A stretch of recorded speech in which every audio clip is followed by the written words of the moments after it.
Hello traders, welcome to our YouTube channel. तो friends, अभी time हो रहा 4:34, 6 जनवरी थर्सडे। आज वीकली एक्सपायरी थी गाइस, और वीकली एक्सपायरी थी आज बैंक निफ्टी की और काफ़ी सारे इंडेक्सेस की। तो आज मैंने जो ट्रेड ली थी वो काफ़ी बेहतरीन ट्रेड आज हो पाई है। सिर्फ ऑप्शंस की एक्सपायरी की वजह से एक्सपायरी थी आज, इसलिए हम अच्छा खासा प्रॉफिट ले पाए। ठीक है, अब मैं इस वीडियो में प्रॉफिट के बारे में बात नहीं करने वाला, मैं इस वीडियो में बात करने वाला हूँ लॉजिक के बारे में। ठीक है, लॉजिक समझ गए तो प्रॉफिट आपका भी होगा और सबका होगा जो भी ये वीडियो देखेगा।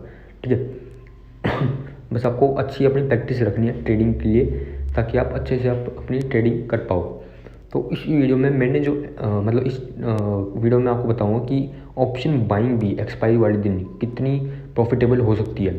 ठीक है, बहुत सारे लोग जो हैं, इनफैक्ट मोस्ट ऑफ द लोग जो हैं वो एक्सपायरी वाले दिन जो है ऑप्शन सेलिंग करते हैं।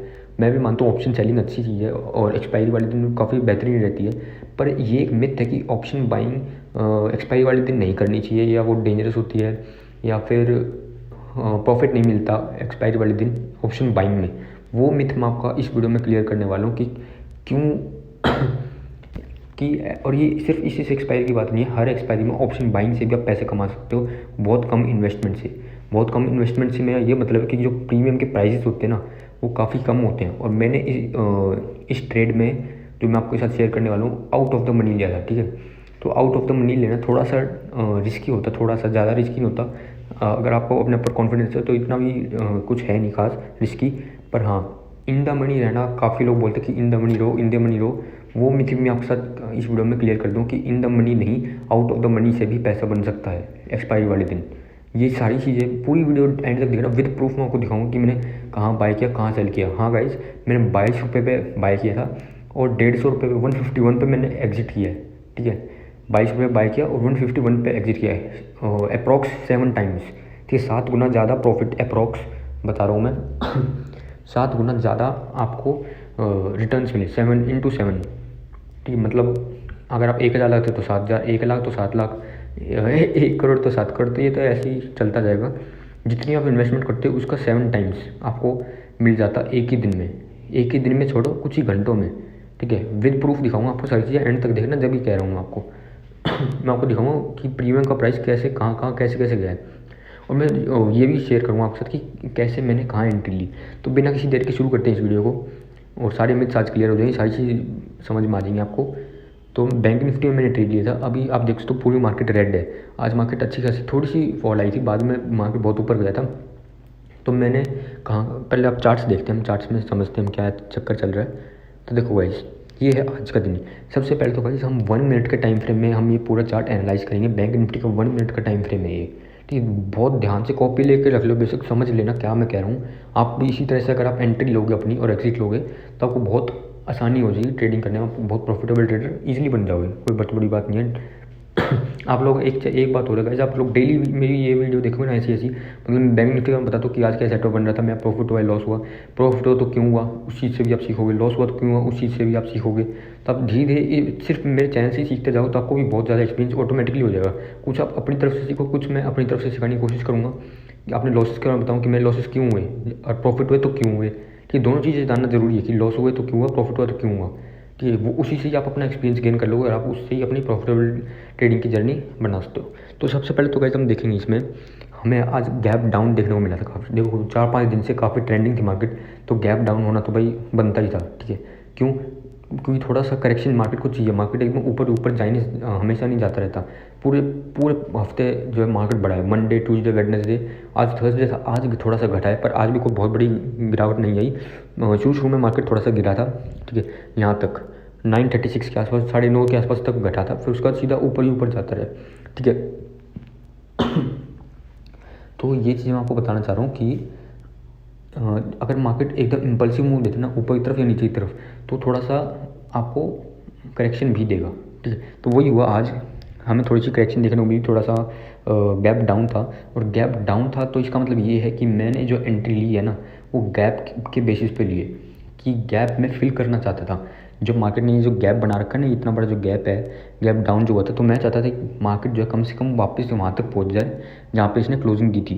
ठीक है, पिछले दिन मतलब यहाँ के आसपास 37,642 के आसपास मार्केट वापस चला जाए, नीचे था ना मार्केट वापस ऊपर चला जाए यहाँ तक, जहाँ पे इसने पिछले दिन की जहाँ क्लोजिंग हुई, लास्ट 1 मिनट की कैंडल देखोगे आप, जहाँ पे इसने क्लोजिंग दी, यहाँ तक ये मेरा प्लान था कि मैं गैप फिल करने की कोशिश करूँगा। अगर मार्केट मेरे को ऐसी अपॉर्चुनिटी देता है तो, मार्केट नहीं अपॉर्चुनिटी देगा तो कोई बात नहीं, हम नीचे की फिर सेल अपॉर्चुनिटी ढूंढेंगे। तो मार्केट ने ऐसी अपॉर्चुनिटी दी या नहीं दी, सब कुछ डिपेंड करता है मार्केट के ऊपर। मैं या आप ये नहीं सोच सकते कि मेरे को गैप फिल करना ही है। हम गैप फिल नहीं कर सकते गाइस, हम मार्केट गैप फिल करेगी। अगर मार्केट फिल करने की कोशिश करती है तो हम उसमें एंटर कर सकते हैं ट्रेड में। तो अब मैं आपको सीधा दिखाता हूँ कि चार्ट पैटर्न क्या बन रहा था, जिसके बेसिस पे मैंने ट्रेड ली। काफ़ी सारे कन्फर्मेशंस के बेसिस पे मैंने ट्रेड ली है, और जो मेरा प्रॉफिट बढ़ा हुआ है वो सिर्फ एक रीज़न की वजह से बढ़ा हुआ है, क्योंकि मैंने जो है ट्रेडिंग की है। ठीक है, सिर्फ आपने पिछली वीडियो देखी उसमें मैंने ट्रेडिंग की थी, इसलिए मेरा बड़ा प्रॉफिट था। अगर आप छोटे छोटे प्रॉफिट में निकलते हो तो बैंक निफ्टी आपको लेनी है गाइस। आप फिर छोटे क्योंकि मार्केट जब लॉस लेने, बैंक निफ्टी जब लॉस लेने पाती है ना, आपसे पैसे लेने पाती है, तो वो भी बहुत बड़े बड़े लेते हैं। ठीक है तो अगर आप छोटे छोटे प्रॉफिट लोगे तो फिर कैसे काम चलेगा भाई, बिल्कुल भी बैंक निफ्टी में तो एटलीस्ट नहीं चल पाएगा। आप ये काम स्टॉक्स में कर सकते हो, इक्विटी में कर सकते हो, और किसी चीज़ में कर सकते हो, पर बैंक निफ्टी में अगर आपको सर्वाइव करना है, देखो छोटे प्रॉफिट में निकलना कोई बुरी बात नहीं है, पर जिस टाइम आपको लॉस होगा ना, उस दिन आपको दुख होगा कि मार्केट आप जितना भी आपने पूरे वीक पूरे मंथ प्रॉफिट किया था एक ही दिन में निकल जाएगा, आपने स्टॉप लॉस भी ढंग से नहीं लगाया होगा तो इसलिए ये ज़रूरी है बड़े प्रॉफिट लेना बैंक निफ्टी में। ठीक है, ये मैंडेटरी हो जाता है गाइस। अगर आपको अपॉर्चुनिटी मिलती है तो, नहीं मिलती तो आप छोटे प्रॉफिट में निकल सकते हो, कोई बुराई नहीं है उसमें। तो देखो भाई ये मेरा चार्ट पैटर्न बन रहा है। ठीक है, सबसे पहले तो मैं आपको ये चीज़ बता देता हूँ कि मार्केट ने जो वेडनेसडे क्लोजिंग दी थी वो इस पॉइंट पे दी थी। क्लोजिंग लास्ट 1 मिनट की कैंडल यहाँ पे क्लोज हुई थी, और मार्केट इतना बड़ा जो है गैप डाउन हुआ था। तो मेरा जो आइडिया था वो था गैप फिलिंग आइडिया। ठीक है, अब वो उसके भी कुछ कंडीशन, सिर्फ ऐसी नहीं कि बस कहीं भी मैं एंटर कर दूँ गैप फिल हो जाएगा। मेरे को उसके लिए भी कुछ चाहिए था कि प्रूफ कि मैं क्यों एंट्री लूँ। तो वो प्रूफ मेरे को मिल गया। वो प्रूफ ये था कि वो प्रूफ था ये ट्रेंड लाइन। ट्रेंड लाइन क्या थी, ट्रेंड लाइन पे मेरे को कुछ ऐसा दिखा जहाँ पे मेरी एंट्री पॉसिबल हो पाई। अब देखते हैं वो कैसे क्या रहा। देखो गाइस, आप ये ट्रेंड लाइन देखोगे तो इस ट्रेंड लाइन पे इसने यहाँ पे रेजिस्टेंस ले रखा, आप लोग देख सकते हो यहाँ पे इसने रेजिस्टेंस ले रखा है, इससे ऊपर ही नहीं जा रहा। एक बार नहीं जा रहा ना, अब आगे देखते हैं। देखो गाइस, एक बार नहीं जा रहा था, ये देखो ये 2 बार नहीं जा पाया, फिर नीचे आ गया, 3 बार नहीं जा पाया, फिर नीचे आ गया। ठीक है, 4 बार थोड़ा सा फिर नीचे आया, पर जब इसने यहाँ पे ब्रेकआउट दिया, जब पूरा ट्रेंड चेंज हो गया। देखो जब तक इसने ब्रेकआउट नहीं दिया जब तक था हमारा डाउन ट्रेंड है, पर जैसे इसने ब्रेकआउट दिया हमारा ट्रेंड चेंज हो गया, अब ट्रेंड। मैं कह रहा था ना गैप फिल क्लियर करने के लिए भी मेरे को कुछ ऐसा पैटर्न चाहिए, कुछ चार्ट में ऐसा चाहिए जिससे मैं एंटर कर सकूँ, तो वो मेरे को मिल गया। वो ये था ये ब्रेकआउट। जैसे ही इस ट्रेंड लाइन का ब्रेकआउट हुआ मैंने सिंपली एंटर किया। एंटर कब क्या ब्रेकआउट होती है, बिल्कुल भी नहीं। मैंने वेट किया रीटेस्ट का, क्योंकि यार थर्सडे एक्सपायरी में ज़्यादा रिस्क नहीं ले सकता। ब्रेकआउट होती है एंटर कर दो, फेक ब्रेकआउट निकल जाए। ठीक है, तो इन चीज़ों का भी मेरे को बहुत ध्यान रखना पड़ता है, क्योंकि एक्सपायरी है गाइस। अगर नॉर्मल डे होता ना तो मैं ब्रेकआउट होती है एंटर कर लेता हूँ मोस्ट ऑफ द टाइम्स, पर जिस दिन मेरे को लगता है कि नहीं गाइस रीटेस्ट का वेट करना चाहिए, एज़ पर माई एक्सपीरियंसेस। ये एक्सपीरियंस के बेसिस पे होता है कि कब मैं वेट करूँ, कब मैं नहीं करूँ, कब मैं ट्रेड एंटर करूँ, एग्जिट करूँ, सब कुछ मेरे प्रीवियस रिकॉर्ड्स, प्रीवियस एक्सपीरियंस के बेसिस पे है। तो इसका जो रीटेस्ट हुआ ना वो यहाँ पे इस कैंडल पे हुआ इसका रीटेस्ट। ठीक है, हालांकि इस कैंडल पे भी होता पर मेरे को यहाँ पे हो सकता है ये बिल्कुल नीचे ही चला देता। इससे जो नेक्स्ट चीज़ जो ग्रीन कैंडल आप देख सकते हो, छोटी सी जो ग्रीन कैंडल है, यहाँ पे हुआ परफेक्ट रीटेस्ट होने के बाद ऊपर जाने लग गया। ठीक है, ये थी वो परफेक्ट कैंडल, बिल्कुल एग्जैक्टली मैंने इसी पॉइंट पे ही एंटर किया था। कौन सी कैंडल थी ये थी ये वाली कैंडल, 1057 वाली कैंडल, बिल्कुल एग्जैक्टली जिस पे मैंने ब्लू रंग का मार्क किया हुआ है।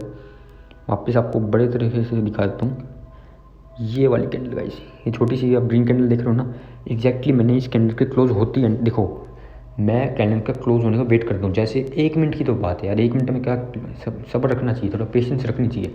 तो जैसे ही 1 मिनट इस कैंडल का पूरा हो गया, मैंने जो अपनी ट्रेड एंटर कर दी 1057 पे ही, 1057 की क्लोजिंग होती, ट्रेड की मतलब कैंडल की क्लोजिंग होती, मैंने एंटर कर दिया। ठीक है, समझा दिया ना मैंने आपको एंट्री, आप समझ गए हो पक्का, बहुत ईजी है। बस इस ट्रेंड लाइन का ब्रेकआउट होती है, रेजिस्टेंस ले रहा था बार बार इस ट्रेंड लाइन पे। ठीक है, इस ट्रेंड लाइन पे बार बार रेजिस्टेंस ले रहा था, जैसे ही रेजिस्टेंस ब्रेक हुआ मैंने अपनी ट्रेड एंटर कर दी। समझ गए गाइस, बहुत ईजी है। अब मैंने एंट्री बता दी आपको, अब मैं एग्जिट कहाँ करी वो भी बता देता हूँ आपको। ध्यान से सुनना, समझना, प्रूफ भी दूंगा आखिरी में, बिल्कुल एंड तक देखना वीडियो। देखो गाइस, मैंने इसमें प्राइस एक्शन तो लगाया ही लगाया, साथ के साथ एक इंडिकेटर भी लगाया। उस इंडिकेटर का नाम है EMA। कौन सा EMA लगाया वो मैं आपको बताता हूँ थोड़ी देर में। पर आप ये देखो, जैसे ही इसने, हाँ एक चीज़ और गाइस, मैंने अपनी एंट्री तो ले ली। अब मैं बताता हूँ आपको मैं अपने स्टॉप लॉस कहाँ रखा था। स्टॉप लॉस बता देता हूँ, 1 मिनट। देखो गाइस, यहाँ के आसपास मैंने अपना स्टॉप लॉस रखा था। क्यों रखा था स्टॉप लॉस, उसका भी रीज़न सुन लो। देखो गाइस, ये यहाँ पर बनाता रेजिस्टेंस, नहीं इस लेवल पर बन रहा था यहाँ पे इसका रेजिस्टेंस, फिर ये बनने लग गया यहाँ पे सपोर्ट। पहले रेजिस्टेंस था ये लाइन, फिर इसी लाइन पे बनने लग गया सपोर्ट। आप लोग देख सकते हो यहाँ पे ये रिजेक्शन दिखा रहा है, विक दिखा रहा है, हैमर कैंडल बनी है यहाँ पे गाइस, हैमर कैंडल बनी है यहाँ पे। तो इसलिए यहाँ से ऊपर ये जाने लग गया और यहीं से इसने बहुत बड़ी हमें मूवमेंट देखने को मिली। तो अगर ये वापस इससे नीचे चला जाता तो मैं सिंपली स्टॉप लॉस हिट हो जाता गाइस। ठीक है, समझ गए ना आप स्टॉप लॉस मैंने कहाँ रखा था। अगर ये जो लाइन है इस लाइन से नीचे चला जाता तो मैं स्टॉप लॉस हिट हो जाता, सिंपल। ठीक है, कुछ बहुत रॉकेट साइंस नहीं है, सिंपल मैंने लगाया। क्यों? क्योंकि यहाँ पे था इसका सपोर्ट, अगर सपोर्ट टूट जाता तो मैं सपोर्ट स्टॉप लॉस हिट हो जाता। ठीक है, तो मैंने आपको अपना स्टॉप लॉस भी बता दिया मैंने कहाँ था। अब हम बात करते हैं इंडिकेटर की, जो मैं बता रहा था। तो वैसे वो इंडिकेटर था 200 EMA। ठीक है, 200 EMA का वो इंडिकेटर था। देखो वैसे मैं लगा देता हूँ, ये जो ब्लू लाइन आप देख सकते हो ना, ये जो ब्लू लाइन आप देख रहे हो ये है अपना 200 EMA। ठीक है, ये चलता आ रहा है यहाँ से। तो इसके बेसिस पे मैंने देखा कि इस पे अगर इसको तोड़ देगा 200 EMA को, तो मेरा जो ट्रेलिंग स्टॉप लॉस है वो और बड़ा हो जाएगा, मतलब मेरा टारगेट जो है और बड़ा हो जाएगा। ठीक है, तो अब देखते हैं क्या करता है। तो देखो गाइस, इसने कैसे बिहेव किया। इसने यहाँ पे ले लिया रेजिस्टेंस और ये यहाँ से इसने दिखाई फॉल, कि फॉल दिखाई इसने यहाँ पे, क्योंकि इसने ले लिया यहाँ पे रेजिस्टेंस। पर मैं क्या करूँगा फिर यहाँ पे मैं क्या कर सकता हूँ, मैंने जो अपना मतलब जो मैंने अपना स्टॉप लॉस लगा रखा था वो मैं फिक्स था कि अगर यहाँ से इसने रेजिस्टेंस ले लिया और ये फॉल होने लग गया तो ज़्यादा से ज़्यादा क्या होगा। मैंने जो एंट्री ली थी, कितने रुपये पे ली थी मैंने, उसका जो प्रीमियम प्राइस चल रहा था ना वो मैं आपको दिखाऊंगा आगे विद प्रूफ। इसका जो प्रीमियम प्राइस चल रहा था वो चल रहा 22 रुपये। ठीक है, 22 रुपीज़ प्रीमियम का प्राइस था जहाँ पे मैंने एंटर किया। ठीक है और मैंने जो वो मैंने जो जहाँ पे मैंने एंटर किया उस टाइम उसका प्राइस चल रहा था 22 रुपये। ठीक है, 22 रुपीज़ का प्राइस चल रहा। तो मैंने सोच लिया था कि यार ज़्यादा से ज़्यादा क्या होगा, 22 रुपये जीरो हो जाएंगे। ठीक है, अगर आप एक लॉट ही बाय करोगे तो 550 रुपये, शायद 550 रुपये के आसपास आपका बैठेगा एक लॉट। ठीक है, क्योंकि 22 रुपये 25 का एक लॉट होता है बैंक निफ्टी में, तो 25 क्वांटिटी का, तो ज़्यादा से ज़्यादा 550 रुपये। ठीक है, एक लॉट अगर आप बाय करोगे तो 550 रुपये डूब जाएंगे आपके। हालांकि मैंने थोड़ी बहुत हैवी क्वांटिटी ली थी तो मेरे तो थोड़े से ज़्यादा डूबते पर मैंने इतने भी ज़्यादा नहीं थे जितना मेरा प्रॉफिट बढ़ा था। ठीक है, तो मेरा ज़्यादा से ज़्यादा लॉस सिर्फ 22 रुपये का होता, इसलिए मैंने यहाँ पे बिंदास एंट्री ली। और स्टॉप लॉस में ऐसा ये मतलब नहीं कि मैं बिल्कुल जीरो पे ही अपनी एग्जिट करूँगा, पर मैं वैसे बता रहा हूँ कि ज़्यादा से ज़्यादा 22 रुपये लॉस होता मेरे को। हालांकि मैंने स्टॉप लॉस लगाया हुआ था, तो मैंने ये सोच लिया था अगर यहाँ से मार्केट नीचे भी जाती है, यहाँ पर रेजिस्टेंस लेने के बाद मार्केट मेरे पास नीचे भी जाती है, तो ज़्यादा से ज़्यादा मैं नो प्रॉफिट नो लॉस पे निकल जाऊँगा। 22 का है ना, 22 का है ना, 22 पे ही निकल जाऊँगा अगर यहाँ से मार्केट नीचे से ली तो। क्योंकि जहाँ तक मैंने देखा है, जब भी अगर ये टच करता है, जब भी 200 EMA को टच करता है प्राइस, ठीक है, जो भी प्राइस है 200 EMA को टच करता है तो कोशिश करते हैं उसे ब्रेक करने की। ठीक है, एज़ पर माई एक्सपीरियंस, वही बात बोल रहा हूँ ना। आप यहाँ पे क्या करते, आप यहाँ पे शॉर्ट सेल कर देते, ठीक, बहुत बढ़िया बात है, शॉर्ट सेल करना भी चाहिए था। या फिर आप यहाँ पे करते, आप जो एंट्री मेन ली थी आप भी वही एंट्री लेते तो आप यहाँ पे एग्जिट कर देते। ठीक है, बहुत बढ़िया बात है, यही करना चाहिए। पर मैंने क्या किया, मैंने थोड़ा सा अपना थोड़ा सा रिस्क ले लिया मैंने। किस बात का, कि अगर रिस्क भी कुछ नहीं था, नो प्रॉफिट नो लॉस का रिस्क लिया मैंने बस, कि अगर मार्केट यहाँ से इसने रेजिस्टेंस लेके बिल्कुल नीचे भी आ जाती है तो ज़्यादा से ज़्यादा मैं 22 पे लिया था ना, 22 पे ही निकल जाऊँगा। ब्रोकरेज लगेगा ज़्यादा से ज़्यादा, या वो भी नहीं दूंगा, ब्रोकरेज भी नहीं दूंगा, सीधा निकल जाऊँगा। 22 में लिया था, 22 में नो प्रॉफिट नो लॉस में आ जाऊँगा। ठीक है, पर ये वहाँ तक आया ही नहीं, क्योंकि मैं पता था नहीं आया। क्यों? क्योंकि जब भी ये इस 200 EMA टच करता है तो कोशिश करते हैं उसे ब्रेक करने की। ठीक है, एक ही बार में ब्रेक नहीं कर दिया, जैसे इसने यहाँ पर आया ब्रेक नहीं कर पाया, यहाँ पर आया ब्रेक नहीं कर पाया, फिर इसने फॉल दिखाई। बाद में इसने क्या किया, देखो इसने फाइनली ब्रेक कर दिया, यहाँ पे इसने सपोर्ट लिया और ऊपर जाने लग गया। पहले यहाँ पे रेजिस्टेंस ले रहा था, अभी यहाँ पे सपोर्ट लेने लग गया। एक्सपेक्टेड था गाइस, ठीक, क्योंकि ये चीज़ मैंने पहले भी देखी हुई है। जब भी यहाँ पे 200 EMA, आपको भी बता रहा हूँ, सीक्रेट मान लो या कुछ भी मान लो इसे, जब भी 200 EMA पे आता है तो फॉल तो दिखा है, मतलब जैसे रेजिस्टेंस है तो रेजिस्टेंस ये सपोर्ट तो लेगा, पर वो थोड़ा सा ब्रेक करने की भी उसे कोशिश करेगा, और वही हुआ यहाँ पे, ब्रेक इसने कर दिया। एक ही बार में नहीं हो जाएगा, आपकी पेशेंस चेक करेगा, ये मेन बात ये है। अगर आपको बड़े प्रॉफिट चाहिए तो सिंपली आपका पेशेंस चेक करेगा मार्केट, और कुछ नहीं है। तो उसने मेरी पेशेंस चेक करी, कैसे, इतनी बड़ी फॉल दिखा के मेरे को डरा के कि भाई निकल जा तू, तेरे बस की नहीं, ये चीज़ डरा के मेरे को कि मैं एग्जिट कर दूँ ट्रेड को। ये इसने मेरे को पेशेंस चेक करी, मेरी इमोशंस चेक किए इसने। पर मेरे इमोशंस बिल्कुल पक्के थे कि मैं नो प्रॉफिट नो लॉस पर निकल जाऊँगा। और मैं नो प्रॉफिट नो लॉस कहाँ था, मैं नो प्रॉफिट नो लॉस था, मैं लाइन बना देता हूँ, यहाँ के आसपास था शायद, ठीक है, अप्रॉक्स यहाँ के आसपास था। और मार्केट कहाँ तक आई थी, यहाँ तक गई थी, ठीक है। अगर यहाँ तक भी इससे नीचे जाने लग जाती ना, तो मेरा simply no profit no loss पा देता मैं। जहाँ पर मैंने एंट्री की थी वही बिल्कुल वहीं पे मैं एग्जिट कर देता। पर गाइस ये एक्सपेक्टेड था कि 200 EMA को तोड़ेगा ये, क्योंकि जब भी आता है ये तोड़ने की कोशिश करता है। और आप लोग देख सकते हो यहाँ पे ये बिल्कुल इसने यहाँ पे सपोर्ट लिया और यहीं से ये ऊपर जाने लग गया, ठीक है। यही चीज़ मैं आपको दिखाना चाह रहा हूँ। तो 200 EMA का वजह से मैं इस ट्रेड को होल्ड कर पाया, ट्रेल कर पाया, एक्चुअली ट्रेल सही शब्द होगा, ट्रेल कर पाया मैं सिर्फ 200 EMA की वजह से, नहीं तो ट्रेलिंग पॉसिबल नहीं थी, क्योंकि कुछ ऐसा पैटर्न बन नहीं रहा था। तो ये बात होगी ट्रेलिंग की। ट्रेलिंग मतलब अपने प्रॉफिट को मैं कैसे बड़ा बड़ा बड़ा करता गया, ना कि छोटे से ट्रेड में या छोटे से प्रॉफिट में लेकर निकल गया उसे, ठीक है। हमें बस लॉस छोटा रखना, प्रॉफिट छोटा नहीं रखना, ठीक है। लॉस तो मैं फिक्स था 22 रुपये, और प्रॉफिट में फिक्स नहीं था कि 30 रुपये, 40 रुपये, 50 रुपये, 100 रुपये, 150 कुछ भी फिक्स नहीं था। जो जहाँ पर मैंने एग्जिट की 150 रुपये, वो भी मैं फिक्स नहीं था, वो भी मैं ट्रेलिंग से ही मेरा ट्रेलिंग स्टॉप लॉस ही हिट हुआ है उसमें, मेरा टारगेट हिट नहीं हुआ है। टारगेट में कुछ था ही, जहाँ मार्केट मौका देगी वहाँ पर निकल जाऊँगा या जितना बड़ा प्रॉफिट देगी वहाँ पर मैं लेता रहूँगा। ये एक्सपेक्टेड होता है, आपको भी यही करना है। अगर आप छोटे से प्रॉफिट में निकल जाओ तो आपको लॉस जिस दिन होगा ना, उस दिन आप सारे भूल जाओगे, आप उस दिन ये बात याद करोगे, ठीक है। तो मैं हटा दिया 200 EMA। अब मैंने एग्जिट कहाँ की एक्चुअली, वो मैं आपको बता देता हूँ। देखो गाइस कितना बड़ा मूव दिया इसने, जैसे इसने 200 EMA ब्रेक किया, देखो उसने कितने बड़े बड़े मूव दिए, देखो गाइस। अब मैं अपनी एग्जिट बता रहा हूँ, ध्यान से सुनना। ये इसका ट्रायंगल पैटर्न बन गया था, ये ट्रायंगल पैटर्न था इसका, ये आप देख सकते हो। तो इस ट्रायंगल पैटर्न के ब्रेकआउट अगर होता तो मैं यहाँ पे एग्जिट कर देता, ये मेरा प्लान था। Simple guys, simple, keep it simple, जितना सिंपल रखो उतना ही अच्छा रहेगा, ठीक है। तो अगर ये ब्रेक होता तो मेरी एग्जिट पक्की हो जाती, क्योंकि यहाँ पे गाइस सपोर्ट लिया था, ठीक है। एक बार सपोर्ट लिया, 2 बार सपोर्ट लिया और 3 बार सपोर्ट लिया, ठीक है। और इस वाले ट्रेंड पे रेजिस्टेंस लिया था, 1 बार रेजिस्टेंस, 2 बार रेजिस्टेंस। अगर इसने यहाँ पे 3 बार सपोर्ट लिया है, तो अगर 3 बार सपोर्ट लिया मतलब कुछ तो दम है इस एरिया में, इस जोन में 37,653 का जोन था, इस जोन पे या इस लाइन पे कुछ तो दम था, जिसकी वजह से यहाँ पे सपोर्ट ले रहा था। ये चीज़ मैंने नोटिस करी। पर ये सपोर्ट ले रहा था तो सही है, पर अगर ये सपोर्ट यहाँ से टूट जाता तो मैं अपनी ट्रेड एग्जिट कर जाता, ये मेरा प्लान था पक्का, ठीक है।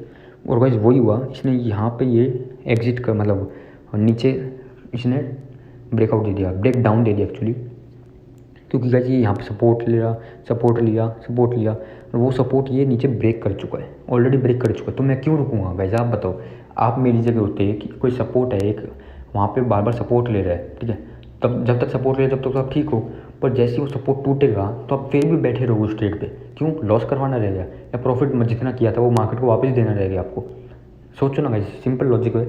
मैंने इसलिए एग्जिट किया क्योंकि सपोर्ट जो है नीचे का मतलब जो सपोर्ट था यहाँ का, ये वाला जो सपोर्ट था इसका, ये टूट चुका था यहाँ पे इस वाली कैंडल से, ठीक है। ये कैंडल थी 2:47 की, 2:47 पे ये कैंडल बन गई थी। और जैसे ही कैंडल क्लोज हुई, मैं क्लोजिंग का वेट करता हूँ, मैं सिर्फ ये नहीं कि बस नीचे आया तो मैं सीधी एग्जिट कर दूँ, नहीं गाइस बिल्कुल नहीं। जैसे ही कैंडल क्लोज होती है, मेरा जो यहाँ पे ट्रेलिंग स्टॉप लॉस हिट हो गया, 2:47 पे मैंने एग्जिट करी और एंट्री मैंने ली थी 10:57 पे, ठीक है। 10:57 पे एंट्री थी, 2:47 पे एग्जिट करी थी। पूरा दिन मैं बस बैठा रहा मार्केट में। हालांकि ऑप्शन बाइंग में क्या होता है, आपका जो प्रीमियम का प्राइस वो ऑटोमेटिकली डिक्रीज होता रहता है एक्सपायरी वाले दिन, थीटा डीके जिसे कहते हैं, थीटा डीके होता रहता है। पर मैंने क्या किया था, मैंने पहले से ही आउट ऑफ द मनी खरीद रखा था। जो मैंने ऑप्शन ख़रीदा था, जो मैंने प्रीमियम जिसका पे किया था, मैंने already out of the money खरीद रखा था ताकि मेरे को सस्ता पड़े। और मैंने कौन सा खरीदा था स्ट्राइक प्राइस, वो था मेरा 37,500 का स्ट्राइक प्राइस, ठीक है। क्योंकि वो राउंड ऑफ फिगर से मारता है ना, 37,000, 37,500, 38, 38,500, 39, 39,500। तो ये मैंने पहले भी किया हुआ है ये सब, और मैंने सिर्फ वही क्यों लिया, देखो अगर मैं इन द मनी लेता ना तो मैंने एंट्री कहाँ पे ली थी, देखो मैंने यहाँ पे एंट्री ली थी। तो इन द मनी में मैं क्या करता, ज़्यादा से ज़्यादा या तो 37,100 का कॉल खरीद लेता, या 37,000 का खरीद लेता कॉल, या 3700 का खरीद लेता, या 37,200 का खरीद लेता, इतना ही हो सकता है ना ज़्यादा से ज़्यादा। पर वो था गाइस इन द मनी। और मेरे को इन द मनी इसलिए नहीं खरीदा मैंने क्योंकि वो थोड़ा महंगा, मेरे में थोड़ा कॉस्टली पड़ रहा था, ठीक है। उनका प्राइस अलग अलग होता है, 100 रुपये, 200 रुपये, 150 रुपये, 300 तो नहीं होगा, हाँ 250 300 का हो भी सकता है। मेन चीज़ है मैंने इसलिए नहीं खरीदा क्योंकि उसमें मेरा रिस्क ज़्यादा था। अब आप ऐसी चीज़ खरीदोगे जो सस्ती है या ऐसी चीज़ खरीदोगे जो महंगी है, ठीक है, आप खुद बताओ। अब मेरे ज़्यादा से ज़्यादा लॉस कितना ज़्यादा, 20 रुपये का, क्यों मैंने 20 रुपये का प्रीमियम पे किया, 22 रुपये, सॉरी 21-22 रुपये जितना मैंने, हाँ 22 रुपये मैंने ट्रेड किया था ना, तो 22 रुपये का मेरा लॉस था। और अगर मैं 250 रुपये वाला प्रीमियम ले लूँगा तो मैं 250 रुपये का लॉस होगा, कि वो ज़ीरो तो होना ही है गाइस अगर एक्सपायरी है ना। तो 250 रुपये, आपके पास दो ऑप्शन है, या तो आप 250 रुपये गवा दो या 22 रुपये गवा दो, आप खुद बताओ कौन सा ऑप्शन चूज़ करोगे, ठीक है। सीधी सी बात है, 22 रुपये वाली चूज़ करो कि 22 रुपये ज़्यादा से ज़्यादा लॉस कितने का हो जाएगा, और इसमें प्रॉफिट कितना है, प्रॉफिट तो ऑब्वियसली गाइस अनलिमिटेड है। 22 रुपये वाला कितना भी जा सकता है, 1000 रुपये भी जा सकते हैं, ठीक है। और जो 250-200 रुपये का वो भी कितना भी जा सकता है, इनकी कोई लिमिट नहीं है कि इतना ही। पर हाँ अगर नीचे फॉल होता है तो ज़्यादा से ज़्यादा जीरो हो जाएगा, इतना हो सकता है। तो 22 रुपये वाला जीरो हो तो मेरा बस 22 रुपये प्रीमियम जाएगा, 250 वाला जीरो हो तो मेरा 250 रुपये प्रीमियम जाएगा। तो इसलिए मैंने यहाँ पे अपना रिस्क कम करने के लिए, हालांकि ये भी रिस्की है, इसमें क्या रिस्क है, इसमें थीटा डी के जल्दी होगा क्योंकि आउट ऑफ द मनी है। क्योंकि अगर ये उस प्राइस पर नहीं आया, मान लो 37,500 पे इसने आया ही नहीं, तो ये भी ज़ीरो होएगा गाइस, ये भी सच्चाई है। पर मैंने यहाँ पे इसमें अपने बहुत बार ट्रेड कर चुका हूँ मैं एक्सपायरी पे आउट ऑफ द मनी में, तो मेरे को यहाँ पे थोड़ा बहुत एक्सपीरियंस है कि मैं यहाँ पे मैं कैसे सिचुएशन हैंडल करूँगा, कैसे ये यहाँ तक आएगा जाएगा, कैसे क्या क्या होगा, ये सब चीज़ें मेरे को पहले मैंने कर रखी हैं। अगर आपको इस बारे में नहीं पता आउट ऑफ द मनी क्या है, इन द मनी क्या है, ये वहाँ तक आएगा नहीं आएगा, थीटा डी के, ये इन सब चीज़ों का अगर आपको नहीं पता तो मैं आपको एडवाइस दूंगा कि आप इन द मनी ही लो, ठीक है। आप बोलो भाई तूने तो आउट ऑफ द मनी लिया, हमको इन द मनी करे, भाई सारी बात है आपको नॉलेज की, अगर आपको उतनी नॉलेज है तो आप ले सकते हो आउट ऑफ द मनी, कोई दिक्कत नहीं है, उसमें लॉस भी कम होता अपना। पर आउट ऑफ द मनी थोड़ा सा रिस्की भी होता है। दोनों चीज़ें बताऊँगा भाई, सिर्फ एक चीज़ आपको नहीं बताऊँगा, दोनों चीज़ें जो सच्चाई है रियलिटी वो आपको बताऊँगा। Out of the money expiry वाले दिन थोड़ी सी डेंजरस हो सकती है, अगर आपको थोड़ा सा आपको कम नॉलेज है, थोड़ा सा कम आपको एक्सपीरियंस है, तो अगर सब कुछ ठीक है तो आप ले सकते हो आउट ऑफ द मनी, कोई दिक्कत नहीं है, ठीक है। कितना लगता है, 550 रुपये लगते हैं एक लॉट के, ठीक है। मैं 22 रुपये लेना, 25 रुपये गए, 550 रुपये में क्या बिगड़ता है। हालांकि मैंने तो बहुत हैवी क्वांटिटी में लिया था, पर अगर आप छोटी क्वांटिटी से ट्राई करना चाहो कभी भी आउट ऑफ द मनी लेके तो आप कर सकते हो भाई इसे सस्ते सस्ते मिलते, पर बस सस्ते सस्ते के ऊपर मत जाओ, आप बस अपनी क्वालिटी देखो, क्वांटिटी मत देखो, क्वालिटी भी देखो ट्रेड की। तो अब क्या बताऊँ आपको, आप मैंने एग्जिट आपको बताई दी कि ट्रायंगल था, ट्रायंगल का ब्रेकआउट होती मैंने यहाँ पे बिल्कुल इसी पॉइंट पे एग्जिट कर दिया, आप लोग देख सकते हो यहाँ पे फिर रेजिस्टेंस बनाने लग गया और फॉल आपके सामने गाइस, फॉल आई। फिर क्यों फॉल आई, सिंपल था गाइस, क्योंकि ये जो जोन था, इस जोन ब्रेक हुआ इसलिए हमें इतनी बड़ी फॉल देखने को मिली। एक एंट्री और ले सकता था मैं, कहाँ पे, जैसे ये जोन ब्रेक हुआ मैं यहाँ पे पुट या तो बाय कर लेता या कॉल शॉर्ट कर लेता, कुछ भी जो मेरे को ठीक लगे। ये जितनी फॉल आई ना, ये पूरी फॉल मैं अपने ट्रेडिंग अकाउंट में ले सकता था, आप भी ले सकते थे, सिर्फ मैं नहीं, आप भी ले सकते हो, कोई भी जो ये वीडियो देख रहा है जिसने समझी ये चीज़ें वो भी ले सकता था। पर मैं ऑलरेडी फिनिश हो चुका, मतलब मेरा जो ट्रेड था ऑलरेडी फिनिश हो चुका, मैं उसमें सेटिस्फाइड था क्योंकि मैं प्रॉफिट ज़्यादा अच्छा हो गया था, मैं मार्केट को कुछ देने वाला नहीं था, कुछ लेने वाला नहीं था, इसलिए मैंने ट्रेड एग्जिट कर दी थी अपनी यहाँ पे जैसे ये कनेक्ट क्लोज हुई।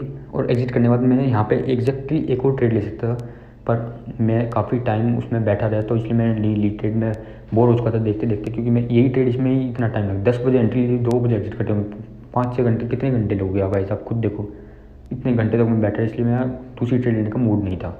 एक ट्रेड में इतना प्रॉफिट हुआ था कि इनफ था। आपकी कैपिटल का 7 टाइम्स हो जाता है भाई, ठीक है, ये मेरे को पता है अप्रॉक्स, ठीक है, जितना मैं लगाता हूँ उसका 7 टाइम्स वही हुआ। मैंने भी जितनी कैपिटल लगाई थी, जितनी आप जो सोच सकते हो ना उतनी मान लो, उसका 7 टाइम्स। हालांकि इसका जो हाई गया था ना, जो मेरे प्रीमियम जो मेरा था ना 22 रुपये का जो मैंने लिया था, उसने जो हाई लगाया था वो लगाया था 240-250 के आसपास, ठीक है। यहाँ पे एक मिनट, यहाँ पे गाइस, यहाँ पे इसने मतलब जो प्रीमियम का प्राइस था ना वो 250 या 240 तक चला गया था, पर जैसे इसने यहाँ से गिरावट दिखाई जब भी जो 150 प्राइस आ गया था। अगर मैं 250 पे करते तो मेरे को क्या होता, थोड़ा सा और प्रॉफिट होता, पर मैं क्यों करूँ भाई वहाँ पे एग्जिट, मेरा कोई रीज़न नहीं मिला। मैं 250 पे भी एग्जिट कर सकता था, 22 रुपये से 250 तक गया था वो, 240 250 तक गया, मेरे को अभी तक याद है, मैं अपना PNL देखा था इसलिए मेरे को याद है। पर मैंने वहाँ पे एग्जिट क्यों नहीं किया, क्योंकि मेरे को कोई रीज़न नहीं मिला, क्यों एग्जिट करूँ भाई मैं। ठीक है, मेरे को रीज़न चाहिए कि मैं अपनी ट्रेड एग्जिट क्यों करूँ। मेरे को यहाँ पे रीज़न मिला कि सपोर्ट टू टर्नी चाहिए तरफ, ये रीज़न है। रीज़न मिला तो मैं अपनी ट्रेड एग्जिट कर दी, अगर मेरे को रीज़न नहीं मिलता तो मैं अपनी ट्रेड एग्जिट बिल्कुल भी नहीं करता। यहाँ पे मेरे को 250 तक गया, मैं 250 पे भी एग्जिट कर सकता था, मेरे को बड़ा प्रॉफिट होता, आप लोगों को भी मैं बताता कि बड़ा प्रॉफिट हुआ है। पर क्यों करूँ भाई, कोई मेरे को लॉजिक नहीं है उसमें, कोई रीज़न नहीं मिला मेरे को उसमें, तो बिल्कुल कैसे नहीं कर सकता हूँ मैं। तो मैं 151 पे मैंने एग्जिट करा। आप ये कैंडल देखोगे, अब मैं आपको प्रूफ भी दिखाऊंगा अभी बिल्कुल सेम बस वही दिखाने वाला हूँ अब आपको, सारी चीज़ मैंने आपको कवर कर दी हैं यहाँ पे मैं बता। हाँ, अगर मैं पॉइंट्स की कैप्चर बात करूँ, कितने पॉइंट्स कैप्चर हुए मेरे, तो लाइन बना के बता देता हूँ आपको। यहाँ पे मैंने एंट्री ली थी, यहाँ पे ये जो कैंडल है ना, ये कैंडल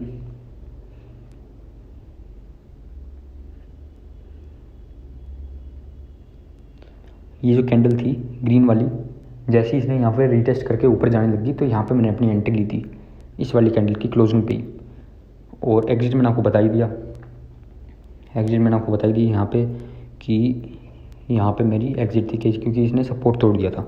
अब बस सिंपली कैलकुलेट कर लेते कितने पॉइंट्स ये हैं, तो नीचे से लेकर ऊपर तक देख लेते हैं। 470 पॉइंट्स गाइस, ठीक है, 470 पॉइंट्स हैं ये गाइस। और एक्सपायरी वाले दिन 470 जो ले लेता है ना, या 100 पॉइंट्स भी ले लेता है ना जो एक्सपायरी वाले दिन, वो बहुत, जिसने लिए है ना उसको पता है गाइस। अगर आप में से किसी ने लिए हैं तो आपको पता होगा 100 पॉइंट्स की कितनी ज़्यादा वैल्यू है एक्सपायरी वाले दिन, क्योंकि प्रीमियम बहुत ज़्यादा जल्दी से बढ़ता है। आप इन द मनी लोगे तो भी प्रॉफिटेबल रहोगे उसमें, ठीक है। तो 470 पॉइंट्स गाइस कम नहीं होते, ठीक है। 470 पॉइंट्स वो भी एक्सपायरी वाले दिन, वो भी out of the money. Out of the money मैंने इसलिए लिया था, वो वापस बता देता हूँ, क्योंकि वो मेरे को थोड़ा सा सस्ता पड़ रहा था, साथ ही साथ उसमें मेरा रिस्क भी बहुत कम था, ठीक है। और 2-3 रीजन और थे जो मैंने आपको सारा शेयर कर ही दिया है। और अब क्या बताऊँ आपको इस वीडियो में, मतलब सब चीज़ तो मैं आपको बता चुका हूँ, ट्रेड मैंने कहाँ ली, कैसे ली, सिंपल ये ट्रेंड लाइन का ब्रेकआउट था। और कुछ सीधा है ना, वो दिखा देता हूँ, प्रूफ दिखा देता हूँ आपको, ताकि आपको एक एक चीज़ें समझ में आ जाए, ठीक है। फिर भी आपको कुछ डाउट है, कुछ पूछना है, या आपको कुछ नहीं समझ में आया तो कमेंट सेक्शन में पूछ सकते हो, मैं पूरी कोशिश करूँगा बताने की उसको, ठीक है गाइस। बस इतना ही था गाइस इस आज की वीडियो में। बस वो मिलते हैं नेक्स्ट वीडियो में। आप चैनल को सब्सक्राइब जरूर कर देना, वो देख लेना, अभी आप प्रूफ दिखाऊंगा मैं आपको। आउटरो पहले ही कर देता हूँ, आपको बता देता हूँ, बाय बाय कर देता हूँ आपको। सब्सक्राइब जरूर कर देना गाइस चैनल को, आपको बहुत हेल्प होगी, आपको बहुत, आपकी ट्रेडिंग स्टाइल बहुत ज़्यादा इंप्रूव हो जाएगी गाइस, आपको खुद इंप्रूवमेंट आपको दिखेगी। सब्सक्राइब करके देखो गाइस, आपको यकीन मानो आपको अच्छा पैसा बना पाओगे मार्केट से। कुछ आप अपने एक्सपीरियंस से सीखोगे, कुछ आप मेरे एक्सपीरियंस से सीखोगे, और आप बहुत बेटर ट्रेडर बन जाओगे। तो बिना किसी देरी के अब आप वो वीडियो देख लो। Bye guys, take care. तो गाइस अब मैं आपको सीधा दिखाता हूँ लाइव प्रूफ कि कैसे ये मूव मैं अचीव कर पाया। सीधा आपको बिल्कुल लाइव प्रूफ दिखाऊंगा। तो 37,500 का मैंने कॉल लिया था, ठीक है। और 37,500 का ही क्यों लिया था वो मैं आपको बता चुका हूँ पहले ही। 37,500 में यहाँ पे लिख देता हूँ। और इसका मैंने कॉल लिया था, वीकली आज एक्सपायरी थी ना। अभी इसका प्राइस जो चल रहा है 4.44 रुपये और कुछ पैसे चल रहे हैं। अब इसके हम चार्ट में जाकर समझेंगे क्या है। देखो गाइस 1 मिनट का चार्ट है। और अब मैं आपको पूरा एक्सप्लेन करता हूँ। अभी फ़िलहाल ये 3-4 रुपये के आसपास चल रहा है। हालांकि ये 1 मिनट का चार्ट मैं आपको वापस बता रहा हूँ, बिल्कुल ध्यान से समझना, ठीक है। ये देखो गाइस मेरी एंट्री हुई थी 10:56-57 के आसपास। ये देखो 10:56 या 57 वाली कैंडल देखते हैं। 10:56 जूम करके दिखाता हूँ गाइस आपको ताकि अच्छे से समझ में आ जाए। 10:56 की कैंडल जो थी, या 10:57 मान लो, चलो मतलब इन दोनों के आसपास 10:57 मान लो। 10:57 का जो हाई गया था, ये हाई गया था 22 रुपये, ठीक है। 22 रुपये के आसपास ही इसका हाई गया था। 10:57 की कैंडल मान लो, 10:56 की कैंडल मान लो। इसका भी जो लो गया था 10:56 का जो लो था वो 22 रुपये था। 10:57 का जो हाई था वो 22 रुपये था, ठीक है। मतलब 22 रुपये में मैंने एंटर किया था, मेरे को अभी भी याद है 22 रुपये एग्जैक्टली, 22 रुपये के कुछ, 22 रुपये और कुछ पैसे, ठीक है। इसके आसपास मैंने एंटर किया था, अपने अच्छा कैपिटल लगाया था मैंने इसमें, और 22 रुपये में मैंने एंटर किया था। और देखो अब मैंने एग्जिट कितने बजे एग्जिट मैंने किया था 247 पे मैंने एग्जैक्टली एग्जिट किया था, 247। अब देखते 247 पे कितने रुपये था 247 2:47 पे मैंने एग्जिट करी थी। ये देखो गाइस, ये देखो मूव देखो गाइस आप, इसका कितना बड़ा मूव है। 47 47 47, एक मिनट गाइस, 46, ये 48, ये 47, ये है गाइस 47, ये वाली कैंडल, ठीक है, ये वाली कैंडल है 247 वाली, ये वाली कैंडल है जो रेड कैंडल आप देख सकते। एक मिनट मैं देखता हूँ, मैं आपको इसको मार्क करके दिखा देता हूँ। ये देखो गाइस 247 कहाँ गया, एक मिनट गाइस,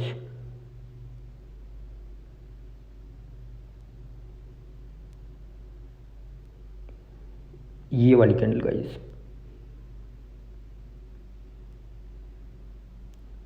ठीक है। आपको मैं बहुत ब्रीफली बता रहा हूँ सारी चीज़ें ताकि आपको हर एक चीज़ समझ में आए, ठीक है। ये वाली कैंडल आप देख सकते हो जिस पे मैंने गोल निशान बना रखा है, यहाँ पे मैंने एग्जिट करी थी और इसकी क्लोजिंग कहाँ पे हुई थी आप देख लो। इस कैंडल की क्लोजिंग एग्जैक्टली हुई थी 151 पे, ठीक है। इस कैंडल की क्लोजिंग 151 पे हुई थी, आप लोग देख सकते हो यहाँ के आस 151 पे। तो मैंने 22 रुपये का बाई किया, 151 का मैंने सेल किया, ठीक है। ये चीज़ मैं आपको दिखाना चाह रहा हूँ। एग्जैक्टली मैंने 247 पे एग्जिट किया था। 247 की जो क्लोजिंग थी ना, कैंडल क्लोज होने का मैं वेट करता हूँ, उससे पहले मैं कुछ करता ही नहीं हूँ। जैसे ही कैंडल क्लोज हुई 151 पे, तो 151 पे मैंने एग्जिट कर दी और बाई कितने पे की थी, 22 रुपये पे। 22 रुपये वाला भी दिखा देता हूँ आपको वापस।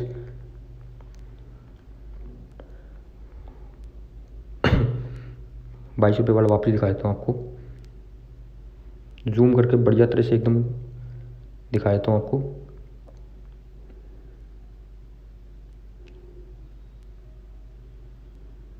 ये वाली कैंडल थी गाइस, ये ग्रीन कैंडल देख सकते हो आप। ये छोटी सी जो ग्रीन कैंडल आप देख रहे हो ना, देखो एक रेड कैंडल है, एक बीच में ग्रीन कैंडल है, उसके बाद एक और ग्रीन कैंडल है। तो जो बीच में जो ये ग्रीन कैंडल आप देख सकते हो 1057 वाली कैंडल, इस पे मैंने एग्जैक्टली 1057 पे एंटर किया था और 247 के आसपास मैंने एग्जिट किया था। तो मतलब 22 रुपये मैंने बाई किया था और सेल मैंने आपको बताई दिया 151 पे मैंने सेल किया था। तो ये मैं आपको विद प्रूफ दिखा दी सारी चीज़ें कि कैसे कैसे क्या। प्रॉफिट एंड लॉस का तो कोई मतलब ही नहीं है, उसको छोड़ दो, वो आपको किसी काम भी नहीं आने वाला कि प्रॉफिट कितना लॉस कितना। आप बस पॉइंट्स देखो, पॉइंट्स कैसे कैप्चर हुए और क्यों कैप्चर हो पाए ये पॉइंट्स एक्सपायरी पे, वो मैंने आपको बताई दिया, क्या लॉजिक था इस ट्रेड का, सब कुछ मैंने आपको बता दिया, ठीक है। मेन चीज़ अभी मेरे को और देना था आपको प्रूफ, क्योंकि कुछ लोग मानते ही नहीं कि यार ऐसे भी हो सकता है। तो वैसे हाँ ये पॉसिबल है, अगर आपके पास अच्छी नॉलेज और अच्छा एक्सपीरियंस है तो आप भी ये ले सकते हो, कोई बड़ी बात नहीं है, ये सब आप भी कर सकते हो। कोई